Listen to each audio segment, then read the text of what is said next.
Well, hello everyone, and thank you for joining me today.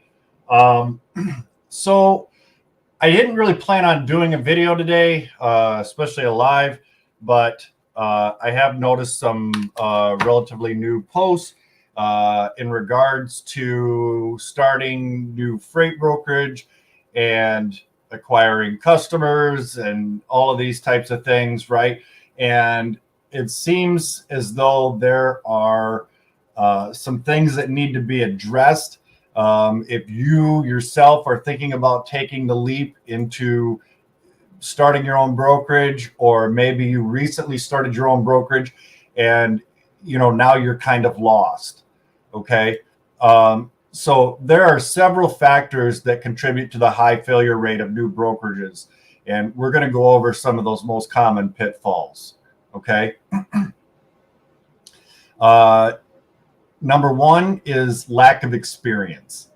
All right. The freight industry has its own complexities, and new players come into the industry without a background in logistics, and essentially they struggle, right, to navigate, regulations, building relationships with carriers and shippers, understanding the intricacies on pricing and contracts.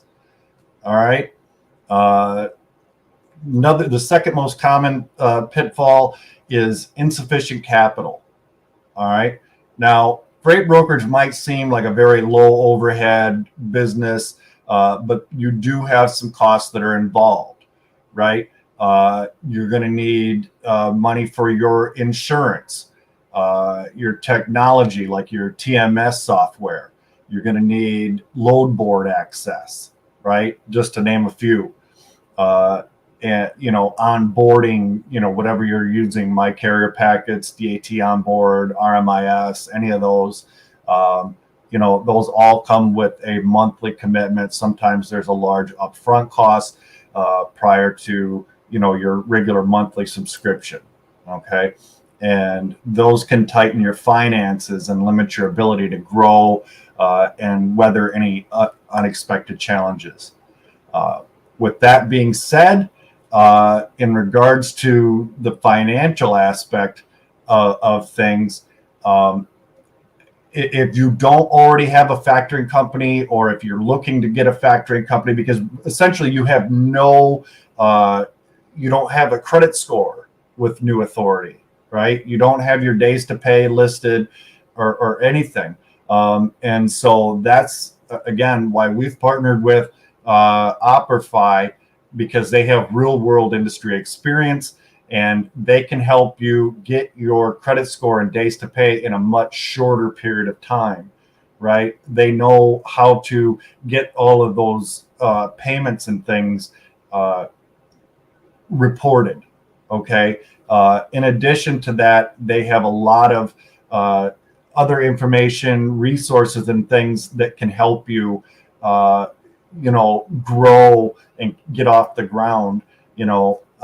Just look at Danny over there at Hauling Cash. If you haven't checked out his channel, I would advise it highly.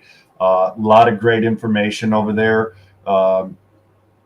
So by all means, check that out. If you need some more information on Operfi and getting started with them, let me know. You can email me at freightmasterresources@gmail.com, or just go to one of the websites listed below and fill out the contact form, and someone will reach out to you to discuss options and to see if you actually are a right fit for them.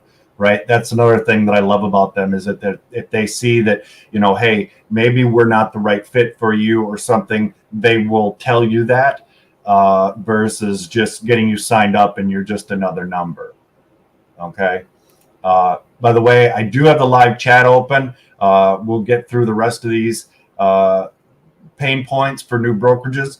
And after that, if you guys have any questions or anything that you want to ask me, by all means, I'm here to answer them for you. Okay. The third thing is inadequate sales activity. All right. A lot of new freight brokerage startups thrive on relationships as they do throughout your career as a freight broker. Your business essentially needs a robust sales strategy to find and attract new customers, right? New shippers, and simply waiting for them to come knocking on your door isn't enough. Okay, we've got a plethora of videos out there on the channel with a lot of information on how to find and acquire shippers. Okay, it's one of the most common things because it is such a large part of what we do. And I'll continually do them. Sometimes I give away free leads. In fact, I'm really thinking about doing another one of those here very shortly, probably either tomorrow or next week. Okay. Consistent outreach and building a network of contacts is crucial. Okay. It's absolutely crucial. Having the fourth thing is unrealistic expectations. All right. As with starting any business, it requires hard work, and it just doesn't happen overnight. A lot of new brokers might underestimate the time and effort required to build a solid reputation and secure reliable carriers and clients, right? Part of that goes back to our training and things. I talk to a lot of new people, whether they're agents or, they're starting a new brokerage. They don't have any prior sales experience, and they take a training course, they pay, $2,500 or something. And it's just, they're left flat afterwards, right? They get their authority, they get their bond, they got everything else in place. And then it's just so oftentimes, and I hear it almost daily, it's like, okay, now what? Right. So there again, this is why we have the group and the channel to, hopefully help you avoid that. The next thing is poor quality of service, right? This is a very competitive market. All right. Reliability and efficient service is paramount.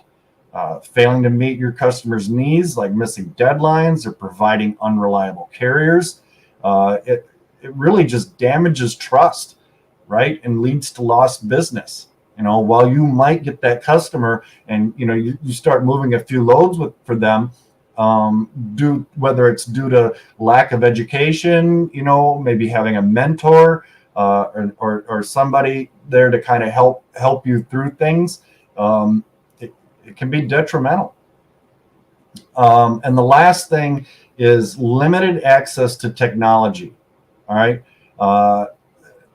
The logistics industry is relying heavily on technology, not only for communication, but tracking shipments, managing finances, right? Vetting carriers. That's why there's websites out there like Carrier 411, Carrier OK, Highway, things like that. We can't rely solely on our onboarding. Again, whether that's our MIS, DAT onboard, my carrier packets, whatever. We have to have further vetting softwares and things, like Go Highway, Carrier 411, Watchdog, things like that. We just can't rely, like, again, on the FMCSA that, they're an authorized carrier, we're good to go.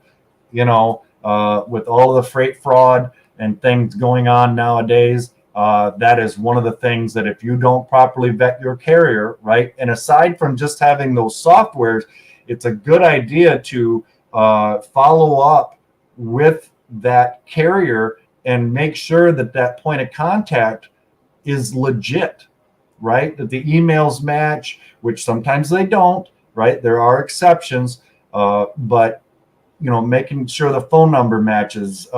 Did you truly book this load with us? Right. So there's a little footwork involved besides just the software, like the technology. All right. But without those digital tools, new brokers are at a huge disadvantage compared to other brokers who are already established in the industry, right? Because they have all of this technology, they've got their factoring in place, they've got the experience and everything. So I hope by understanding these challenges,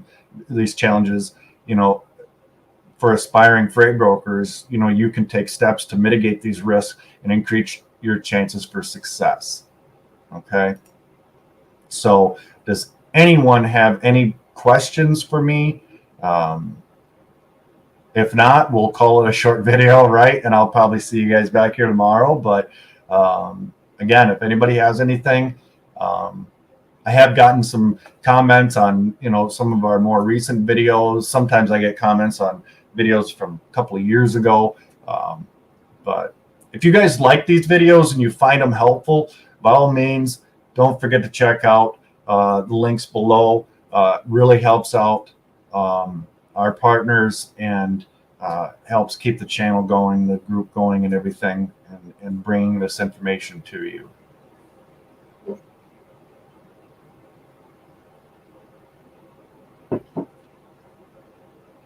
Okay, well, I guess if nobody has any questions, everybody's on the right track, right? I hope you have a great rest of your week. Again, we'll see you back here tomorrow. And as always, be kind to one another. Bye-bye now.